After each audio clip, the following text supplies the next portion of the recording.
हमारे इन सारी चुनौतियों के कारण, विकृतियों के कारण, बीमारियों के कारण इस 25 साल का अमृतकाल, उस पर शायद अगर हमने समय रहते नहीं चेते, समय रहते समाधान नहीं किए, तो वो ये विकराल रूप ले सकते। और इसलिए मैं सबकी चर्चा न करते हुए दो पर जरूर चर्चा करना चाहूंगा। एक है भ्रष्टाचार, दूसरा है भाई भतीजावाद, परिवारवाद। भारत जैसे लोकतंत्र में जहां लोग गरीबी से जूझ रहे हैं,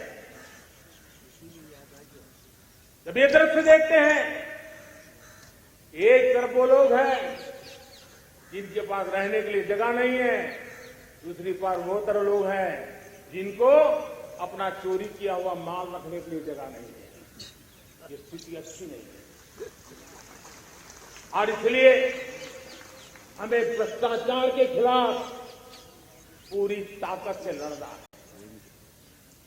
पिछले 8 वर्षों में डायरेक्ट बेनिफिट ट्रांसफर के द्वारा आधार, मोबाइल, इन सारे आधुनिक व्यवस्थाओं का उपयोग करते हुए 2 लाख करोड़ रुपए जो गलत हाथों में जाते थे, उसको बचा करके देश की भलाई के लिए काम लगाने में हम सफल हुए। जो लोग पिछली सरकारों में बैंकों को लूट करके भाग गए, उनकी संपत्तियां जब्त कर करके वापस लाने की कोशिश कर रहे हैं। कईयों को जेलों में जीने के लिए मजबूर करके रखा हुआ है। हमारी कोशिश है जिन्होंने देश को लूटा है उनको लौटाना पड़े, वो स्थिति हम पैदा करें। भाइयों बहनों, अब भ्रष्टाचार के खिलाफ मैं साफ देख रहा हूं कि हम एक निर्णायक कालखंड में कदम रख रहे हैं। बड़े बड़े चमरबंदी भी बच नहीं पाएंगे। इस मिजाज के साथ भ्रष्टाचार के खिलाफ एक निर्णायक कालखंड में हिंदुस्तान कदम रख रहा है और मैं लाल किले की प्राचीर से बड़ी जिम्मेवारी के साथ कह रहा हूं। और इसलिए भाइयों बहनों, भ्रष्टाचार दीमक की तरह देश को खोखला कर रहा है। मुझे इसके खिलाफ लड़ाई लड़नी है, लड़ाई को तेज करना है, निर्णायक मोड़ पे लेकर के ही जाना है। तब मेरे 130 करोड़ देशवासी, आप मुझे आशीर्वाद दीजिए, आप मेरा साथ दीजिए। मैं आज आपसे साथ मांगने आया, आपका सहयोग मांगने आया ताकि मैं इस लड़ाई को लड़ पाऊं, इस लड़ाई को देश जीत पाए और सामान्य नागरिक की जिंदगी भ्रष्टाचार ने तबाह करके रखी हुई है। मैं मेरे सामान्य नागरिक की जिंदगी को फिर से शान बान शान के लिए जीने के लिए रास्ता बनाना चाहता हूं। और इसलिए मेरे प्यारे देशवासियों, ये चिंता का विषय है कि आज देश में भ्रष्टाचार के प्रति नफरत तो दिखती है, व्यक्त भी होती है, लेकिन कभी कभी भ्रष्टाचारियों के प्रति उदारता बरती जाती है। किसी भी देश में ये शोभा नहीं देगा। और कई लोग तो इतनी बेशर्मी तक चले जाते हैं कि कोर्ट में सजा हो चुकी हो, भ्रष्टाचारी सिद्ध हो चुका हो, जेल जाना तय हो चुका हो, जेल गुजार रहे हो, उसके बावजूद भी उनका महिमा मंडन करने में लगे रहते हैं, उनकी शान शौकत में लगे रहते हैं, उनकी प्रतिष्ठा बनाने में लगे रहते हैं। अगर जब तक समाज में गंदगी के प्रति नफरत नहीं होती है, स्वच्छता की चेतना जगती नहीं है। जब तक भ्रष्टाचार और भ्रष्टाचारी के प्रति नफरत का भाव पैदा नहीं होता है, सामाजिक रूप से उसको नीचा देखने के लिए मजबूर नहीं करते, तब तक एक मानसिकता खत्म होने वाली है। और इसलिए भ्रष्टाचार के प्रति भी और भ्रष्टाचारियों के प्रति भी हमें बहुत जागरूक होने की जरूरत है। दूसरी एक चर्चा मैं करना चाहता हूं, भाई भतीजावाद। और जब मैं भाई भतीजावाद, परिवारवाद की बात करता हूं तो लोगों को लगता है मैं सिर्फ राजनीतिक क्षेत्र की बात करता हूं। जी नहीं, दुर्भाग्य से राजनीतिक क्षेत्र की उस बुराई ने हिंदुस्तान की हर संस्थाओं में परिवारवाद को पोषित कर दिया है। परिवारवाद हमारी अनेक संस्थाओं को अपने में लपेटे हुए है और इसके कारण मेरे देश की टैलेंट को नुकसान होता है, मेरे देश के सामर्थ्य को नुकसान होता है। जिनके पास अवसर की संभावनाएं हैं वो परिवारवाद, भाई भतीजे के बाद बाहर रह जाता है। भ्रष्टाचार का भी कारण ये भी एक बन जाता है ताकि उसका कोई भाई भतीजे के कार्य आसरा नहीं है तो लगता है चलो भाई कहीं से खरीद करके के जगह बना लो। इस परिवारवाद से, भाई भतीजावाद से हमें हर संस्थाओं में एक नफरत पैदा करनी पड़ी होगी, जागरूकता पैदा करनी होगी, तब हम हमारी संस्थाओं को बचा पाएंगे। संस्थाओं के उज्जवल भविष्य के लिए बहुत आवश्यक है। उसी प्रकार से राजनीति में भी परिवारवाद ने देश के सामर्थ्य को सबसे सारा अध्याय किया है। परिवारवादी राजनीति परिवार की भलाई के लिए होती है, उसको देश की भलाई से कोई लेना देना नहीं होता। और इसलिए लाल किले की प्राचीर से तिरंगे झंडे के आन बान शान के नीचे भारत के संविधान का स्मरण करते हुए मैं देशवासियों को खुले मन से कहना चाहता हूं, आइए हिंदुस्तान के राजनीति के शुद्धिकरण के लिए भी, हिंदुस्तान की सभी संस्थाओं के शुद्धिकरण के लिए भी हमें देश को इस परिवारवादी मानसिकता से मुक्ति दिला करके योग्यता के आधार पर देश को आगे ले जाने की ओर बढ़ना हो। यह अनिवार्यता, वरना हर किसी का मन कुंठित रहता है कि मैं उसके लिए योग्य था, मुझे नहीं मिला क्योंकि मेरा कोई चाचा, मामा, पिता, दादा, दादी, नाना, नानी कोई वहां थे नहीं। ये मनस्थिति किसी भी देश के लिए अच्छी नहीं। मेरे देश के नौजवानों, मैं आपके उज्जवल भविष्य के लिए, आपके सपनों के लिए, मैं भाई भतीजावाद के खिलाफ लड़ाई में आपका साथ का, परिवारवादी राजनीति के खिलाफ लड़ाई में मैं आपका साथ चाहता हूं। ये संवैधानिक जिम्मेवारी मानता हूं मैं, ये लोकतंत्र की जिम्मेवारी मानता हूं मैं, ये लाल किले के प्राचीर से कही गई बात की ताकत मैं मानता हूं और इसलिए मैं आज आपके साथ अवसर चाहता हूं। हमने देखा पिछले दिनों खेलों में, ऐसा तो नहीं है कि देश के पास पहले प्रतिभाएं नहीं रही है, ऐसा तो नहीं है कि खेल कूद की दुनिया में हिंदुस्तान के नौजवान, हमारे बेटे बेटियां कुछ कर नहीं सकते, लेकिन सिलेक्शन भाई भतीजेवाद की चैनल से गुजरते थे और उसके कारण वो खेल के मैदान तक, उस देश तक तो पहुंच जाते थे। जीत हार से उन्हें लेना देना नहीं था, लेकिन जब ट्रांसपेरेंसी आई, योग्यता के आधार पर खिलाड़ियों का चयन होने लगा, पूर्ण पारदर्शिता से खेल के मैदान में सामर्थ्य का सम्मान होने लगा, आज देखिए दुनिया में खेल के मैदान में भारत का तिरंगा फहरता है, भारत का राष्ट्रगान गाया जाता है, गर्व होता है और परिवारवाद से मुक्ति होती है, भाई भतीजावाद से मुक्ति होती है, तो ये नतीजे आते हैं। मेरे प्यारे देशवासियों, ये ठीक है, चुनौतियां बहुत हैं। अगर इस देश के सामने करोड़ों संकट है तो करोड़ों समाधान भी है और मेरा 130 करोड़ देशवासियों पर भरोसा है। 130 करोड़ देशवासी निर्धारित लक्ष्य के साथ, संकल्प के प्रति समर्पण के साथ, जब 130 करोड़ देशवासी एक कदम आगे रखते हैं ना, तो हिंदुस्तान 130 करोड़ कदम आगे बढ़ जाता है। इस सामर्थ्य को लेकर के हमने आगे बढ़ना है। इस अमृत काल में, जब ये अमृत काल की पहली बेला है, पहली प्रभात है, हमें आने वाले 25 साल को एक पल भी भूलना नहीं है। एक एक दिन, समय का प्रत्येक क्षण जीवन का प्रत्येक कण मातृभूमि के लिए जीना, और तभी आजादी के दीवानों को हमारी सच्ची श्रद्धांजलि होगी। तभी 75 साल तक देश को यहां तक पहुंचाने में जिन जिन लोगों ने योगदान किया, उनका पुण्य स्मरण हमें काम आएगा। मैं देशवासियों से आग्रह करते हुए, नई संभावनाओं को संजोते हुए, नए संकल्पों को पार करते हुए आगे बढ़ने का विश्वास लेकर के आज अमृत काल का आरंभ करते हैं।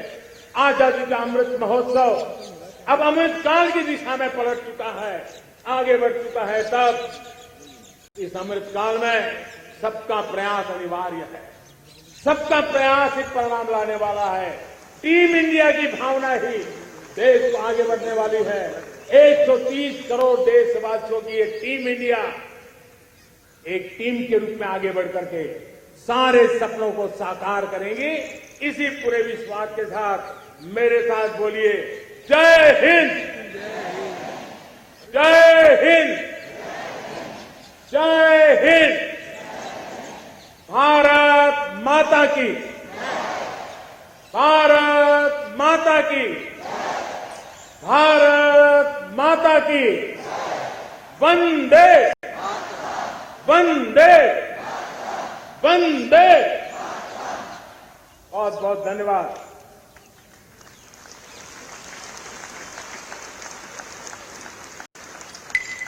तेज से आलोकित आपके संबोधन के लिए और भारत की नई जय यात्रा का मार्ग प्रशस्त करने के लिए बहुत बहुत धन्यवाद आपका। और वो देखिए, आसमान की बुलंदी की ओर चले हमारे तिरंगे के 3 रंगों के गुब्बारे। माननीय प्रधानमंत्री जी के अद्भुत नेतृत्व में तिरंगा आकाश की ऊंचाइयों को छू रहा है। तिरंगा हर घर में फहरा रहा है, हर हृदय में तिरंगा लहरा रहा है। ये 3 रंग हमारी। तो देश आज 75वीं वर्षगांठ मना रहा है। इसी के चलते आपको हम तस्वीर दिखा रहे हैं जगाधरी से, जहां कार्तिकेय शर्मा पहुंचे हैं और तिरंगा फहराया जा रहा है। तो जगाधरी में राज्यसभा सांसद कार्तिकेय शर्मा, ये सीधी तस्वीरें हम आपको दिखा रहे हैं। देश की आन बान और शान की पहचान तिरंगा। आज हम तस्वीर भी आपको दिखा रहे हैं जगाधरी से, जहां राज्यसभा सांसद कार्तिकेय शर्मा पहुंचे, ध्वजारोहण किया है। तो आजादी का अमृत महोत्सव आज देश मना रहा है। और देखिए, किस्ती देश की आन बान शान, भव्य तिरंगा भारत की पहचान है। और इसी के साथ जगाधरी से सीधी तस्वीरें हम आप तक पहुंचा रहे हैं। राज्यसभा सांसद कार्तिकेय शर्मा ने ध्वजारोहण किया, तिरंगे को सलामी दी है। ये सीधी तस्वीरें देखिए आप। आज पूरा देश आजादी के जश्न में डूबा हुआ है। हम 2 तस्वीरें आपके सामने रख रहे हैं। ये 2 तस्वीरें आप देखिए, एक तरफ किस तरीके से लाल किले में भव्य समारोह का आयोजन हुआ, उसके बाद आप देखिए जगाधरी में जो राज्यसभा सांसद कार्तिकेय शर्मा हैं, उन्होंने ध्वजारोहण किया है। तो राज्यसभा सांसद कार्तिकेय शर्मा ने तिरंगा फहराया है। आजादी का अमृत महोत्सव इस वक्त पूरा देश धूमधाम के साथ मना रहा है। तो राज्यसभा सांसद कार्तिकेय शर्मा ने तिरंगा फहराया, जगाधरी पहुंचे हैं।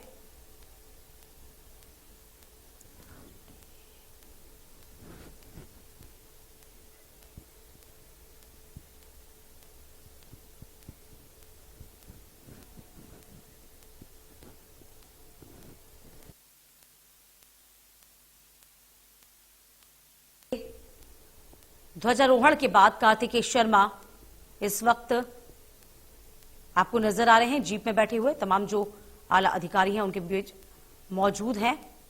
ये जगाधरी की तस्वीरें हैं।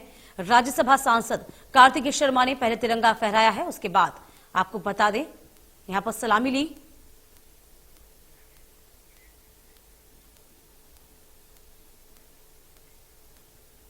तो परेड का निरीक्षण करने के लिए पहुंचे हुए हैं। हम तस्वीर भी आपको लगातार दिखा रहे हैं। आज किस तरीके से देश जश्न में डूबा हुआ है।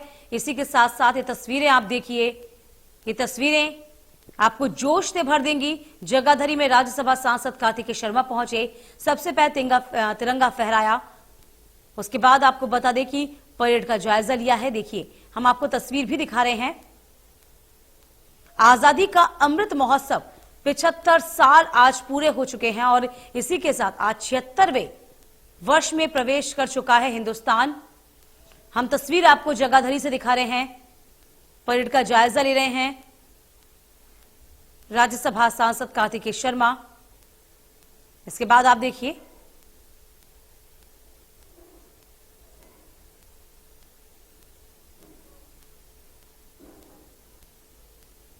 कुछ वक्त पहले की तस्वीर हम आपके सामने रख रहे हैं। यहां पर जायजा लेने के बाद किस तरीके से यहां पर कार्तिकेय शर्मा पहुंचे हुए हैं,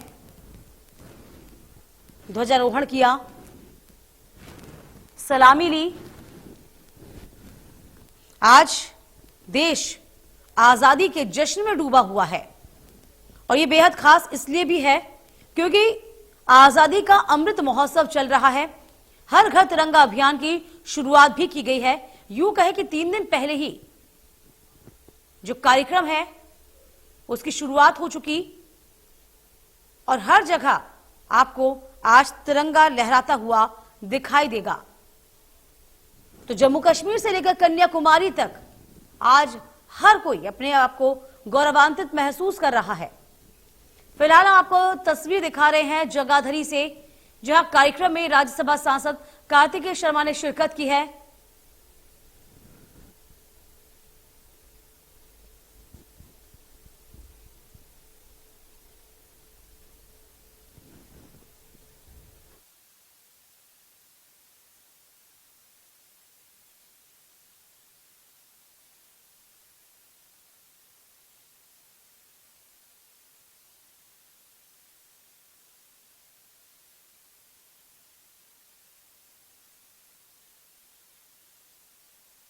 कार्तिकेय शर्मा इस वक्त आपको दिखाई दे रहे हैं। कार्तिकेय शर्मा ध्वजारोहण करेंगे।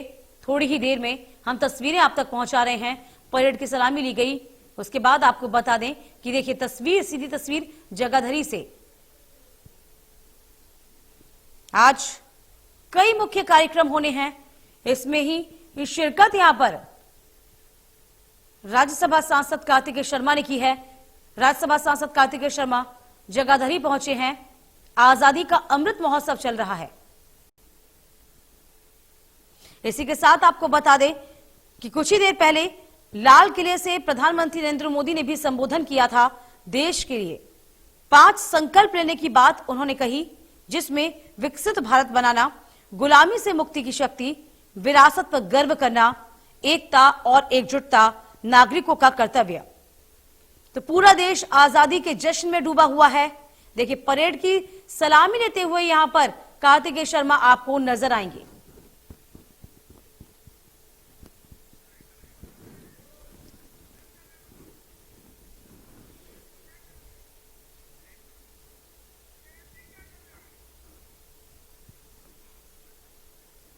तो जगाधरी में राज्यसभा सांसद कार्तिकेय शर्मा इस वक्त परेड की सलामी लेते हुए आपको दिखाई दे रहे हैं। ध्वजारोहण किया है, इसके बाद परेड की सलामी ले रहे हैं। सबसे पहले परेड का जायजा लिया, ध्वजारोहण किया और अब परेड की सलामी लेते हुए नजर आ रहे हैं आपको राज्यसभा सांसद कार्तिकेय शर्मा। जगाधरी से हम सीधी तस्वीरें आप तक पहुंचा रहे हैं। देश की आन बान शान भव्य तिरंगा इस वक्त फहराया गया और इसी के साथ साथ जगाधरी पहुंचे हैं राज्यसभा सांसद कार्तिकेय शर्मा। आजादी का अमृत महोत्सव, देश आजादी के अमृत महोत्सव में डूबा हुआ है और इसी के साथ साथ परेड की सलामी ले रहे हैं कार्तिकेय शर्मा। हम तस्वीर आपके सामने लगातार रख रहे हैं, सीधी तस्वीरें आप तक पहुंचा रहे हैं। स्कूली बच्चे, एनसीसी के जो बच्चे, उन्होंने भी परेड ली और परेड में सलामी देते हुए कार्तिकेय शर्मा ने नजर आए हैं। देखिए कुछ ही देर पहले की तस्वीर भी हम आपके सामने रख रहे हैं। इस मार्च पास्ट में शामिल हमारा कमांडो दस्ता, एक कमांडो टुकड़ी जिसका नेतृत्व कमांडो अभिषेक करेंगे प्लाटून कमांडर के रूप में। केवल 4 महीने की ट्रेनिंग के बाद इन्हें पहली बार इस मार्च पास्ट में शामिल किया जा रहा है और ठीक आप देख रहे हैं आगे एनसीसी की टुकड़ी।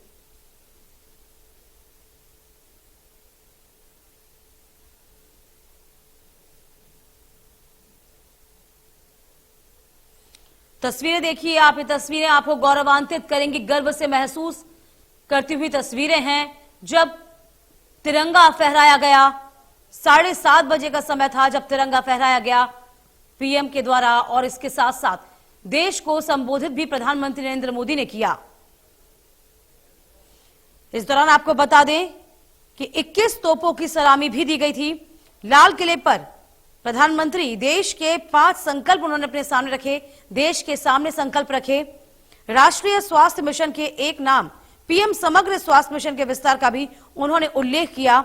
गांधी, नेहरू, सावरकर का भी उन्होंने अपने संबोधन में जिक्र किया। ये रक्षा मंत्री राजनाथ सिंह आपको दिखाई पड़ रहे हैं। ये उस वक्त की तस्वीरें हैं जब यहां पर जायजा लिया गया था लाल किले का।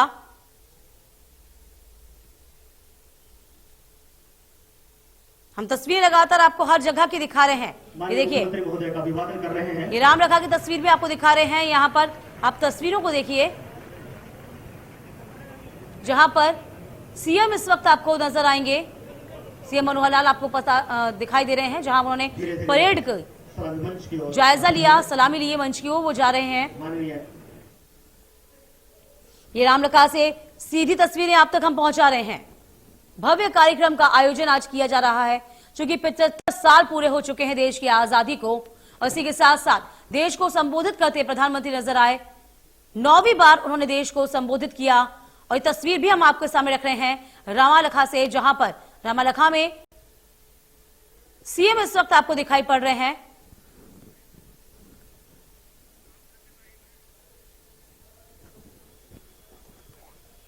तो समालखा की तस्वीर हम आप तक दिखा रहे हैं। समालखा में आप देखिए किस तरीके से परेड की सलामी लेते हुए परेड का जायजा लिया है सीएम ने। ये तस्वीरें हम आप तक पहुंचा रहे हैं। इसके बाद भव्य कार्यक्रम का आयोजन किया गया है। ये समालखा की तस्वीरें हैं। सीएम मनोहर लाल आपको नजर आ रहे हैं। हम तस्वीर आपको दिखा रहे हैं। आज देश अपने आप को बेहद गौरवान्वित महसूस कर रहा है। जम्मू कश्मीर से लेकर कन्याकुमारी तक हर जगह आजादी का अमृत महोत्सव मनाया जा रहा है।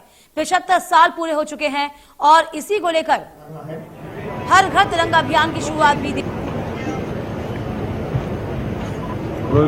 समालखा से, जहां पर आप देख पा रहे हैं इस वक्त संबोधन व प्रदेशवासियों के नाम रखेंगे। अब मैं माननीय मुख्यमंत्री महोदय से अनुरोध करूंगा कि वो प्रदेशवासियों को अपना शुभ संदेश दें। परम आदरणीय माताओं, बहनों, मेरे प्यारे भाइयों, नौजवान साथियों, प्यारे बच्चों,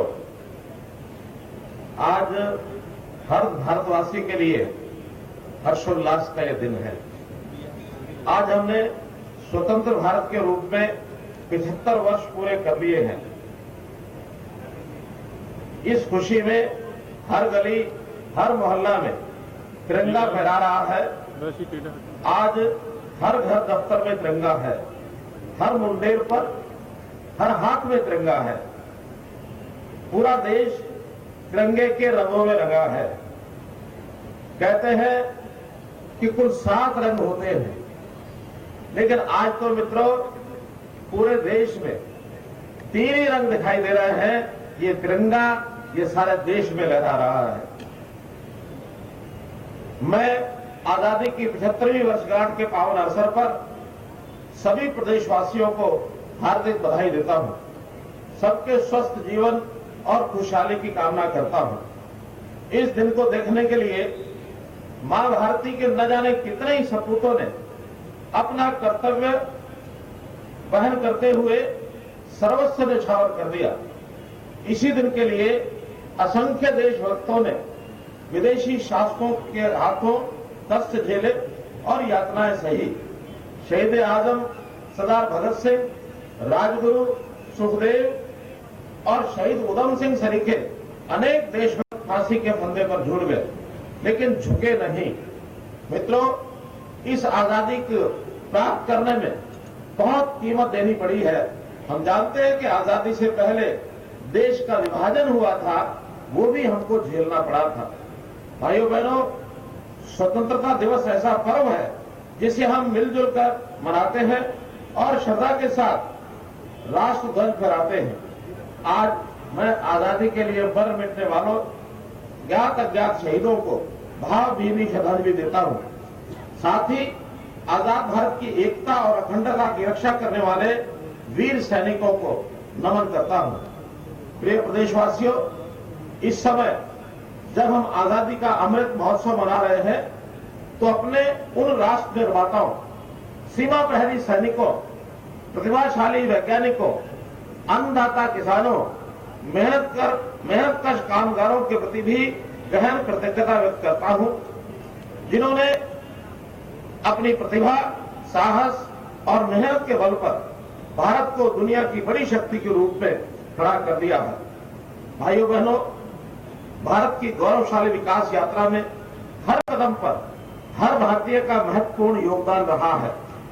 हमें गर्व है कि 10 मई 1857 को स्वतंत्रता आंदोलन की पहली चिंगारी अंबाला में फूटी थी। यहां से उठी चिंगारी ने न केवल प्रथम स्वतंत्रता संग्राम का रूप धारण कर भारत में ईस्ट इंडिया के शासन का अंत किया, बल्कि आगे चलकर ऐसा जन आंदोलन खड़ा कर दिया जिसके बलबूते हम सन 1947 में अंग्रेजी हुकूमत को उखाड़ फेंकने में भी सफल रहे।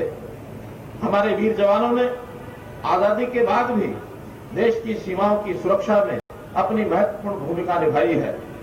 आज देश की सेना में हर 10वां सैनिक हरियाणा से है। हमारे नौजवानों ने 1962, 1965 और 1971 के विदेशी आक्रमणों और ऑपरेशन कारगिल युद्ध के दौरान वीरता की नई मिसाल पेश की है। मुझे गर्व है आज वीरभूमि स्मारका में ध्वजारोहण का मुझे अवसर मिला है। स्मारका एक ऐतिहासिक कस्बा है। पास में ही गांव चुलकाड़ा में श्री श्याम बाबा का बहुत पुराना मंदिर है। देश भर से हर साल लाखों भक्त यहां दर्शनार्थ आते हैं। साथ ही गांव पट्टी कल्याणा, ये भी बहुत महत्वपूर्ण ऐतिहासिक गांव है। राष्ट्रपिता महात्मा गांधी यहां पधारे थे और भूदान अभियान में आचार्य विनोबा भावे की अपील पर भी यहां के लोगों ने 22 एकड़ जमीन ये दान में दी थी, जो गरीब लोगों में बांट दी गई थी। भाइयों बहनों, स्मारका उस जिला पानीपत में पड़ता है जहां के लोगों ने आजादी की लड़ाई में बढ़ चढ़कर भाग लिया था।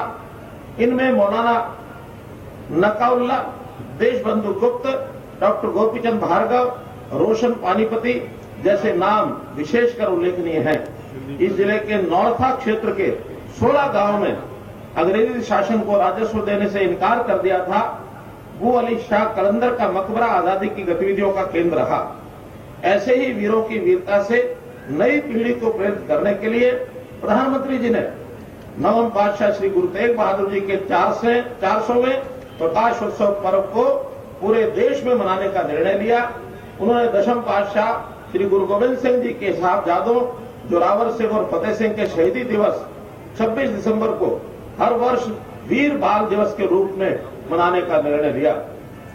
अमर स्वतंत्रता सेनानी नेताजी सुभाष चंद्र बोस की जयंती को पराक्रम दिवस के रूप में मनाने की पहल की है। प्रधानमंत्री जी ने और भी कई ऐतिहासिक निर्णय लिए हैं।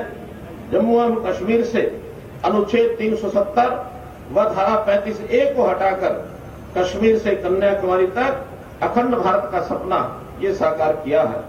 उन्होंने देश के बंटवारे को 20वीं शताब्दी की सबसे बड़ी त्रासदी बताते हुए हर वर्ष 14 अगस्त को विभाजन विभीषिका स्मृति दिवस मनाने की घोषणा भी की है।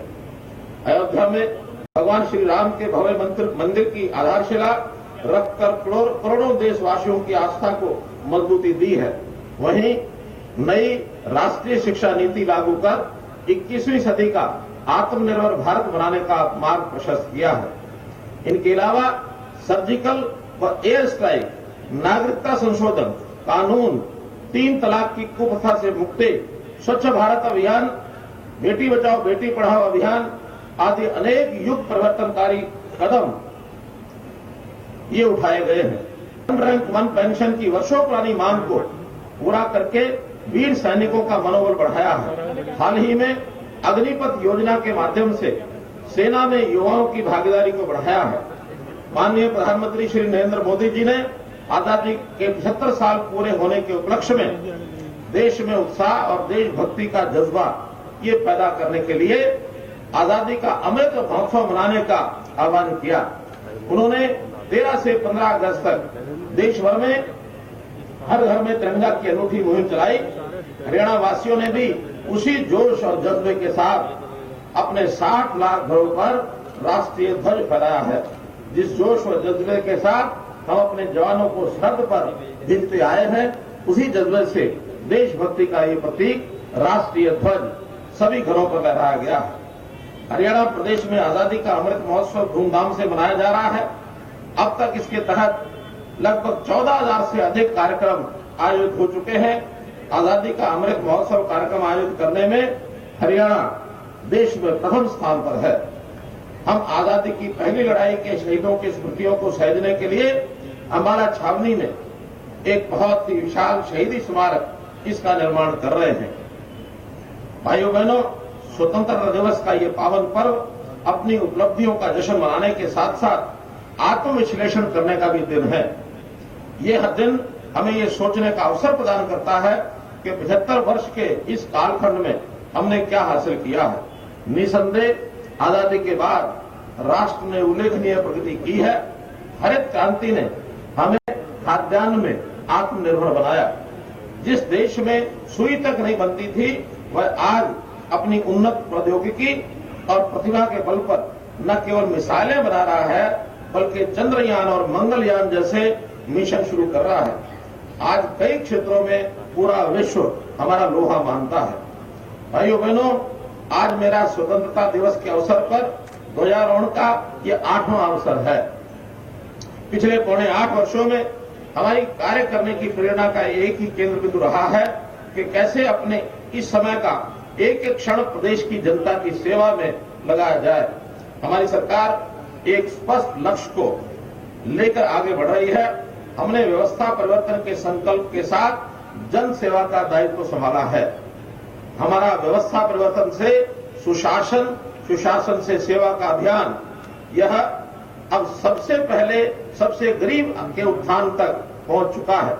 इसके लिए मुख्यमंत्री अंत्योदय परिवार उत्थान योजना के तहत लगभग 30,000 परिवारों को रोजगार के लिए ऋण व अन्य योजनाओं के द्वारा सहायता दी है। इसी प्रकार हमने ई गवर्नेंस के जरिए सरकारी सेवाओं और योजनाओं का लाभ पंक्ति में खड़े अंतिम व्यक्ति तक पहुंचाने की जो मुहिम शुरू की थी, वह परिवार पहचान पत्र तक पहुंच चुकी है। इसके तहत सभी परिवारों के परिवार पहचान पत्र बनाए जा रहे हैं।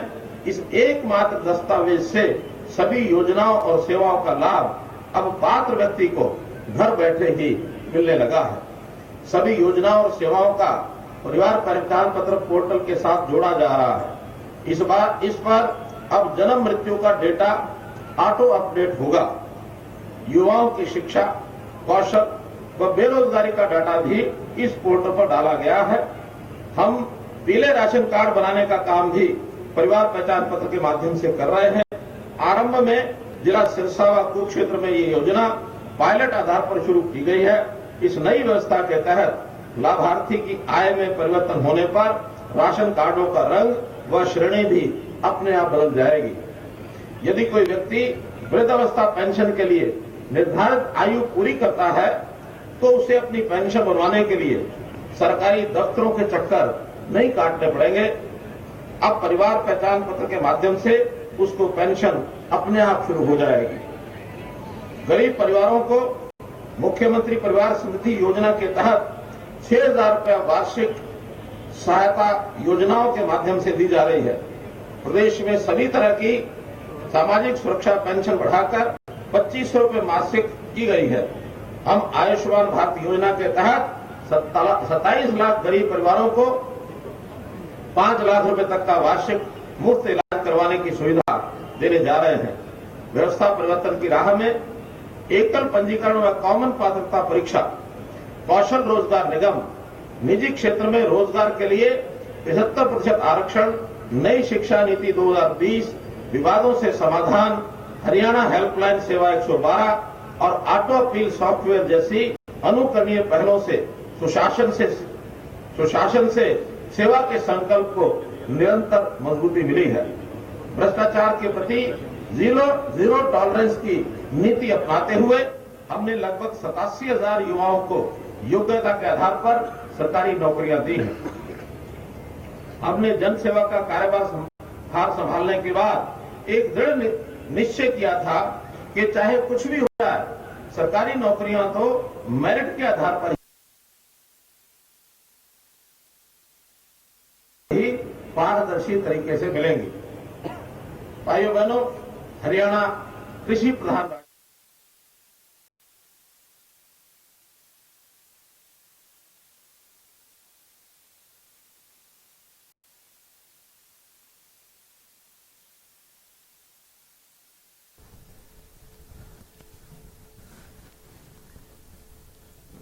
तो इस वक्त आपको बता दें, सीएम का संबोधन चल रहा है जिसमें सीएम ने तमाम योजनाओं को गिनाया। कहा कि जो योजनाएं लोगों के लिए शुरू किए हैं और उसी को लेकर उन पर काम किया जाएगा। इसी के साथ हम तस्वीरें आपको दिखा रहे हैं, कुछ देर पहले की तस्वीरें, जहां प्रधानमंत्री नरेंद्र मोदी ने लाल किले की प्राचीर से 9वीं बार तिरंगा फहराया है। प्रदेशवासियों को इससे पहले शुभकामनाएं दी हैं। ये देखिए, तिरंगा फहराया गया। उसके साथ साथ प्रधानमंत्री ने 5 संकल्प भी कहीं ना कहीं देशवासियों को दिलाए हैं। तो हर घर तिरंगा अभियान के तहत आप सीएम को सुन रहे थे कि सभी महापुरुषों को नमन किया गया और जिस तरीके से तमाम योजनाओं की बात कही है कि हर एक आमो खास तक इन तमाम योजनाओं को पहुंचाया जाएगा। समालेख का जिक्र किया। समालखा में सीएम ने कहा कि यहां पर गांधी जी आए थे और जो पहला आजादी की जो जंग थी वह कहीं ना कहीं, देखिए अब आपको कुछ तस्वीरें दिखा रहे हैं 2014, 2015, 16 और 17 की ये तस्वीरें देखिए आप। इन तस्वीरों की जरा समझिए। आज 9वीं बार किस तरीके से प्रधानमंत्री ने ध्वजारोहण किया है। सबसे पहले 2014, उसके बाद 2015, फिर 16, 17, 18, 19, 2020, 21 और 22। ये तस्वीर देखिए आपने और इन तस्वीरों के माध्यम से आप समझ पाएंगे किस तरीके से एक एक करके ध्वजारोहण यहां पर किया गया। हम आपको तस्वीर दिखा रहे हैं प्रधानमंत्री नरेंद्र मोदी की, जिन्होंने 9वीं बार लाल किले की प्राचीर से तिरंगा फहराया है। 2014 में बहुत बड़े मैंडेट से जब बीजेपी जीत कर आई थी, एनडीए जीत के आई थी, उसके बाद की तस्वीर हम आपको दिखा रहे हैं। ये देखिए, उसके बाद तिरंगा फहराया गया। उसके बाद आपको बता दें किस तरीके से मैंडेट वापस मिला था, इसकी तस्वीर भी हम आपके सामने रख रहे हैं। और आप 2022 में प्रधानमंत्री मोदी आपको नजर आ रहे हैं लाल किले की प्राचीर में। कुछ ही देर पहले की तस्वीरें हैं जहां पर आपको बता दें कि तिरंगा फहराया गया।